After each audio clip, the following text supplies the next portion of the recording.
I'm pregnant, and it's James's baby, my sister Amanda announced loudly, silencing the guests at my engagement party. I froze, my champagne glass still in my hand. Everyone turned to look at her. She stood there in a blue dress, one hand on her stomach. Beside me, James turned pale, his grip on my waist loosening. My name is Olivia Parker. I'm 28 years old, and in that moment, I watched my perfect life fall apart. The fairy lights we had hung earlier now felt like they were mocking me. It's been happening for months, Amanda continued, crying. We never wanted to hurt you, but we're in love. People turned to me, waiting for a big reaction, but I stayed quiet. I had learned long ago that silence could be more powerful than words. Olivia, sweetheart, my mom said, stepping forward. We need to talk about this as a family. Amanda is going through a hard time. Of course she was. Amanda was always the one needing understanding. When she crashed my car, when she maxed out my credit card, when she ruined my graduation dress. And every time, I was expected to forgive her. She's your sister, my dad added. But his concern was for Amanda, not me. She was now crying into James's chest. My fiancé, the man I had trusted. Calmly, I placed my glass on the table. Excuse me, I said and walked toward the house. Olivia, wait. My mom followed me into the kitchen. You can't just leave. Amanda is pregnant. This changes everything. I looked at her, my voice steady. You're right, it does. She sighed in relief. Then you understand. We need to support Amanda. She's fragile. I almost laughed. Even now, it was all about Amanda. I understand, I said, picking up my car keys. Where are you going? She asked in panic. We need to talk. Amanda has you, I replied. She always has. As I walked to my car, James called my name.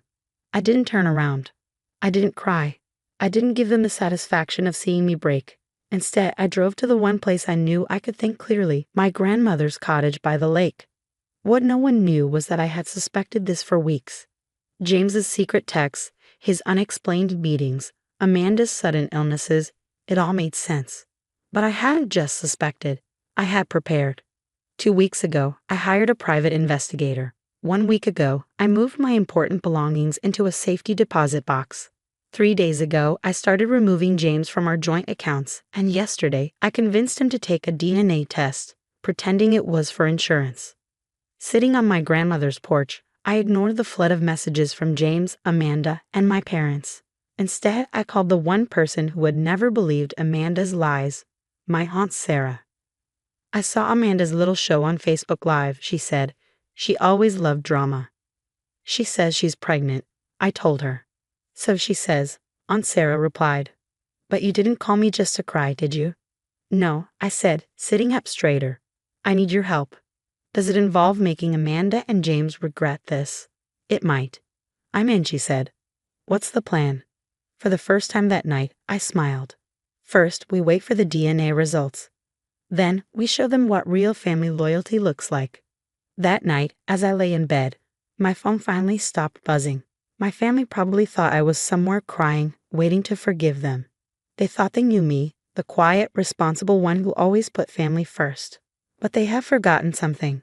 I was also my grandmother's granddaughter, and she had taught me that sometimes the quiet ones are the most dangerous. I opened her old journal, the one where she had written about handling betrayal and getting justice. Sometimes, dear, she had written, the best revenge is letting people think they've won, until they realize they've lost everything. I smiled. Amanda had chosen the moment to ruin my life, but I would choose the moment to reveal the truth. The DNA results would arrive in 2 months. Until then, I had work to do. The next 2 months tested my patience.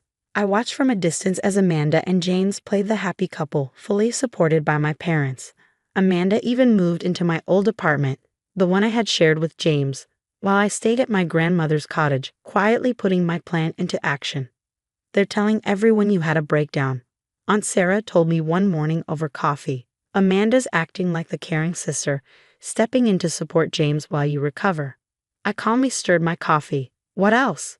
They're having an engagement party next week. Your mother is calling it a celebration of new beginnings. Aunt Sarah rolled her eyes. Linda's pretending you never existed. That was my mother's specialty, rewriting history. Now she'd had turned me into the unstable one, while Amanda was the responsible sister creating a happy family. If only they knew what I had found. The private investigator's report had everything: hotel security footage, time-stamped photos, credit card statements, but the most important detail: medical records that would soon change everything. "Are you sure about this?" Aunt Sarah asked as I looked over the documents. "Once you do this, there's no going back. Your relationship with your parents was over the moment they chose Amanda's lies," I said. Again, my phone buzzed. A notification from the lab. The DNA results were ready. The timing was perfect. Tonight was Amanda and James's engagement party, hosted by my parents at their country club. The same place where, 3 months ago, James had proposed to me. "Ready?" Aunt Sarah asked as we parked outside. I smoothed my black dress. Power, not warning. Absolutely. Even from the entrance, I could hear the party. Amanda's laugh rang out, and my mother's voice proudly introduced her expecting daughter and future son-in-law. Then silence. "Olivia," my mother said, forcing a smile. "This is a private party." "I won't stay long," I said. "I just came to share some news." Amanda stepped forward, her hand protectively over her growing belly. "Haven't you caused enough drama? We're trying to celebrate." I smiled, remembering my grandmother's advice. Let them think they've won. I actually brought a gift. I pulled an envelope from my purse. James's DNA test results. James, who had been standing stiffly since I arrived, went pale. "That was for insurance," he stammered. "It's private." "Oh, but family matters should be discussed openly," I said, using my mother's favorite phrase. "Right, Mom?" My father stepped in, his face angry. "That's enough, Olivia. You're making a scene."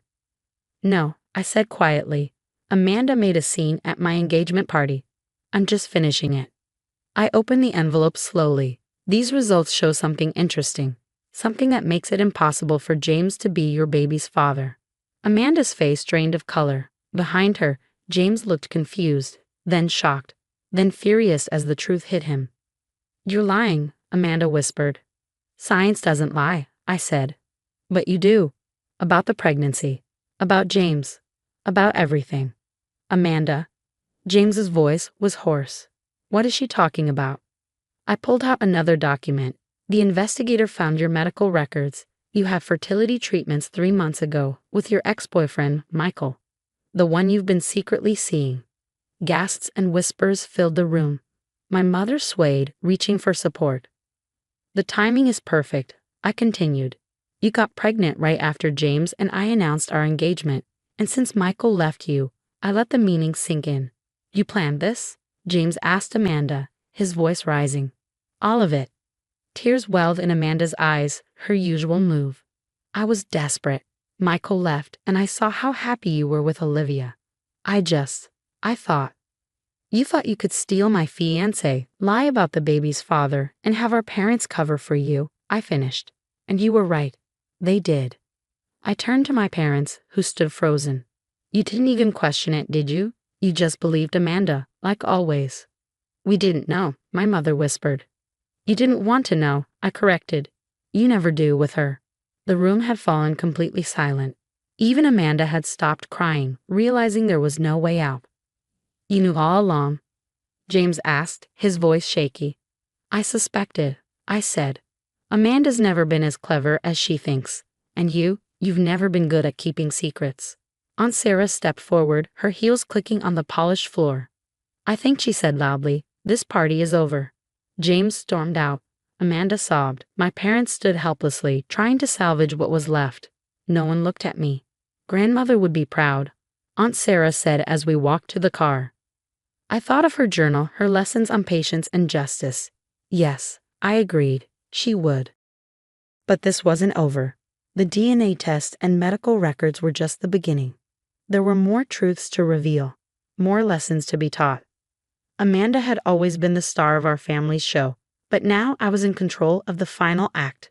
The fallout from the country club revelation was more satisfying than I had imagined. Within days, Amanda's carefully built world fell apart. James moved out of our old apartment immediately, leaving Amanda alone with her lies. Her ex-boyfriend, Michael, the real father of her baby, wanted nothing to do with her. And my parents? They finally had to face the consequences of their choices. One day, my mother found me at the grocery store. "She's not eating," she said. "She needs her sister." I kept picking apples, not looking up. No, what she needs is to face the truth. Something you never made her do. "We made mistakes," she admitted, her voice shaking. "But she's still your sister." I finally met her gaze. "And I was still your daughter every time you chose her over me." Then came another revelation, this one from Aunt Sarah. Over dinner, she shared what she had discovered. "Your father has been paying Amanda's credit card bills for years," she said, "including the hotels where she met Michael while you and James were engaged." I shouldn't have been surprised, but it still hurt. So they knew. They suspected. Aunt Sarah corrected. But questioning Amanda was never their way. I thought about all the times I had worked extra hours to pay for college, while Amanda's expenses were always covered without question. It was clear now, they hadn't just enabled her behavior, they had funded it. 3 weeks after the engagement party, I got an unexpected visitor. James stood on my grandmother's porch, looking exhausted and ashamed. "I'm not here to apologize," he said quickly. "I mean, I am sorry, but I know it doesn't change anything." "Then why are you here?" He ran a hand through his hair, a nervous habit I used to love. "I'm leaving town. Taking that job in Seattle. I needed you to know that you were right. About everything." I leaned against the doorframe. "Not everything. I thought you loved me." His flinch said it all. After he left, I sat on the porch swing where grandmother used to tell me stories. Her journal lay open in my lap, and one passage stood out. "The greatest victory isn't in destroying those who hurt you, but in rebuilding yourself stronger than before." Then came the final twist, one that changed everything. One morning, Aunt Sarah arrived with a stack of legal papers.